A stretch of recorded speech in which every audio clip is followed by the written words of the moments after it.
ન્યૂઝમાં આગળ વધીએ। દિલ્હીમાંથી એક ચોંકાવનારો કિસ્સો સામે આવ્યો છે, જ્યાં લોકો રોજિંદા ઉપયોગમાં લેવાતા એવા આરોગ્ય સંબંધિત પ્રોડક્ટ્સ પર પણ હવે સવાલો ઊભા કરી રહ્યા છે। તમે જે ટૂથપેસ્ટ પર વિશ્વાસ કરો છો એ જ ટૂથપેસ્ટ તમારી તંદુરસ્તી માટે જોખમી બની શકે છે, કારણ કે રાજધાનીમાં બ્રાન્ડેડ સેન્સોડાઇનના નામે નકલી ટૂથપેસ્ટ બનાવતી ફેક્ટરીનો ભંડાફોડ થયો છે। દિલ્હી પોલીસની ક્રાઇમ બ્રાન્ચે બાહ્ય દિલ્હીના કંઝાવલામાં છાપો મારીને એક મોટી નકલી ટૂથપેસ્ટ બનાવતી ફેક્ટરી પકડી પાડી છે। અહીં સસ્તા અને નુકસાનકારક કેમિકલ્સથી બ્રાન્ડેડના નામે નકલી ટૂથપેસ્ટ તૈયાર કરવામાં આવતી હતી।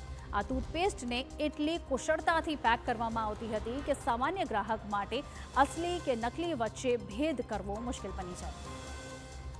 આપને કહી દઈએ કે પોલીસ રેડ દરમિયાન ફેક્ટરીમાંથી મોટા પાયે સામાન જપ્ત થયો છે, જેમાં આશરે 1800 ભરેલી નકલી ટ્યુબ, 10,000થી વધુ ખાલી ટ્યુબ અને 1200 પેક કરેલી ટ્યુબ અને 130 કિલો જેટલો નકલી પેસ્ટ મળી આવ્યો છે। સાથે જ ટૂથપેસ્ટ બનાવવા અને પેકિંગ માટેની જે મશીનો છે તે પણ જપ્ત કરવામાં આવી છે, જે દર્શાવે છે કે આ એક મોટું ગેરકાયદેસર રેકેટ ચાલી રહ્યું હતું।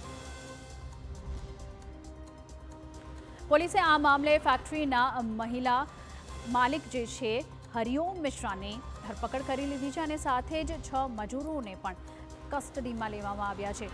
પ્રાથમિક તપાસમાં સામે આવ્યું છે કે આ નકલી ટૂથપેસ્ટ લોકોના સ્વાસ્થ્ય માટે ગંભીર ખતરો ઊભો કરી શકે છે। હાલ પોલીસ રો મટીરિયલ સપ્લાયર અને સમગ્ર ડિસ્ટ્રીબ્યુશન નેટવર્ક સુધી પહોંચવા માટે વધુ તપાસ કરી રહી છે। ગ્રાહકોએ કોઈપણ પ્રોડક્ટ ખરીદતા પહેલા તેની અસલિયત ચકાસવી ખૂબ જરૂરી બની ગઈ છે, નહીં તો આવી નકલી વસ્તુઓ તમારી તંદુરસ્તી માટે ઘાતક સાબિત થઈ શકે છે।